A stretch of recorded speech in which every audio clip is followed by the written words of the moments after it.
Welcome to Barnstable Today. I'm Nick Cortez. And I'm Kevin Friel. We'd like to remind you right at the top that the meetings we cover are available on demand at the town's website.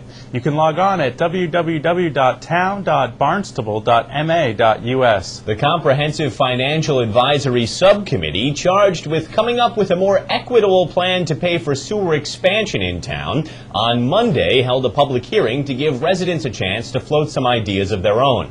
Before the comments began, Subcommittee member Bob Ciolik gave a little background about why the group was created and what they've been up to. We were created back in August of last year at the request of Town Council.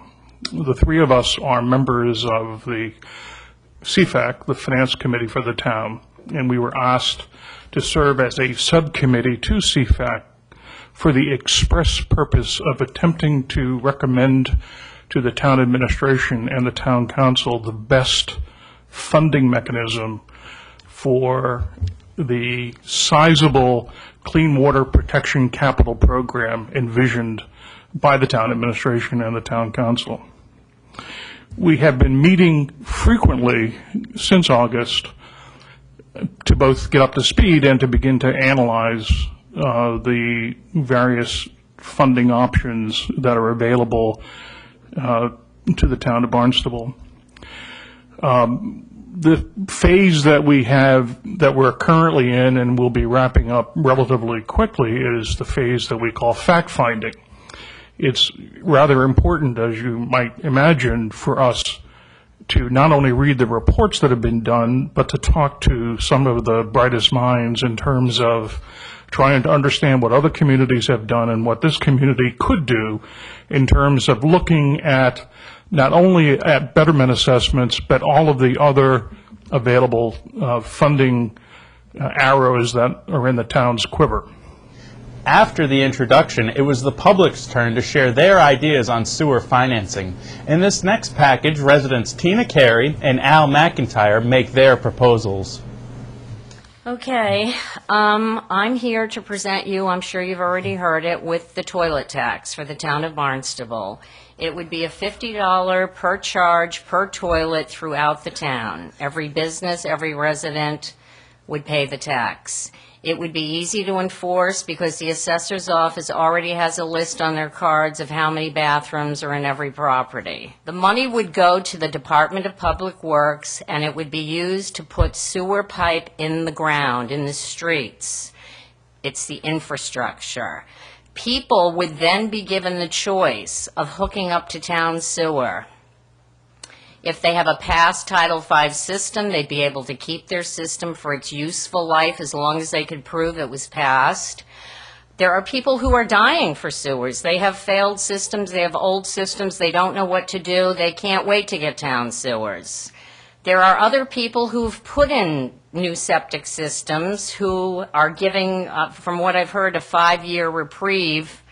And there are some people who have spent $48,000 to $50,000 upgrading their septic system, and they've been told by the town, well, we're sorry, but when town sewer comes, you must hook up. The whole problem with this sewer issue is that nobody was given choices. Is to create a sewer trust fund by adding a surcharge that could be 5%, 4%, 3%, begin at 2, 3, 4, 5, year to year, on all real estate tax bills, residents and business. So if someone, for example, had in 2009, a $4,000 tax bill for a single residence, 5% would be $200 a year.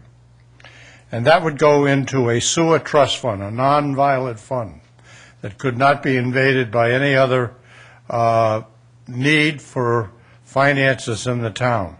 And that could be done separately.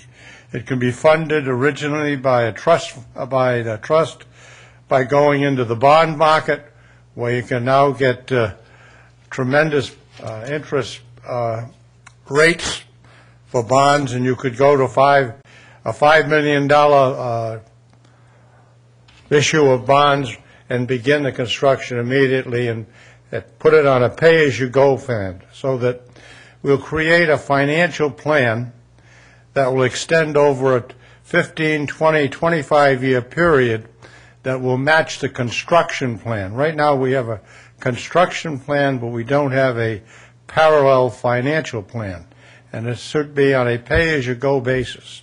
It is going to require a tax that it seems all the previous speakers are willing to admit that we're all in this together. Everybody's going to share to bail out our neighbor.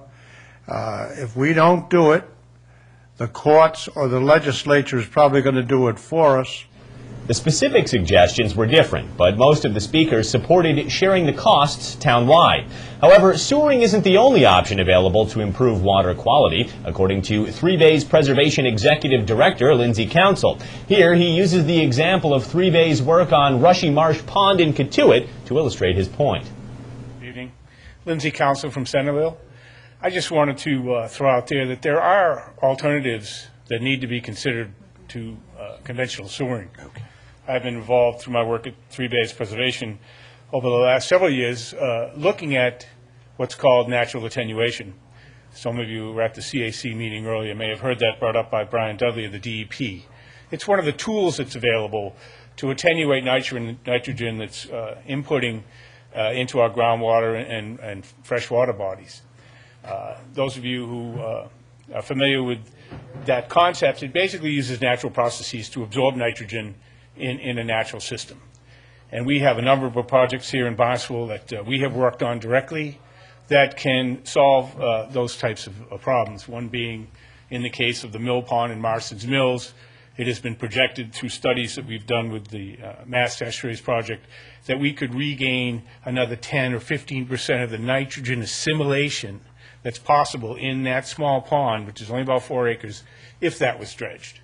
And one of the interesting things for the financing aspect of this is much of that's fundable through grants and federal programs that are out there. We have another project in Cotuit regarding Rushy Marsh. In that watershed, it has about 200 homes, and it's one of the Estuaries Project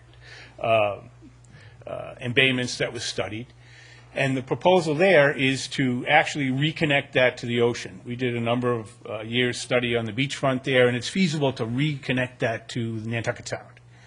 That will preclude sewering about 200, 225 homes in the neighborhood of that. If you want to use some numbers, throw some numbers around, sewering that many homes could cost you $6 to $10 million, depending on where you had to put a plant and where you wanted to site that plant if you had to buy real estate. We can restore that pond through a simple dredging project and a reconnection for somewhere in the neighborhood of $500,000, maybe $750,000. There's been some proposals kicking around. Unfortunately, the permitting took so long that our federal funding lapsed, and it's just was undoable. So there are alternatives out there that can be brought in, and I think the town would behoove itself to bringing in a grant team that would work on some of these natural restoration projects as the very first phase. These could be started tomorrow, really. Some of them are permitted. The benefit to that would be it's immediate. When you do these types of projects, if it was wetlands restoration or the Rushy Marsh project, for example, you put this thing in the ground, it starts working for you immediately. Then you can calculate, as you go through the process here, of what additional sewing might be needed as the CAC does its work. And there are other opportunities out there. Dredge projects that could be done. Papaneset shoestring system could benefit from an opening to the sea there. Again, short money, big results.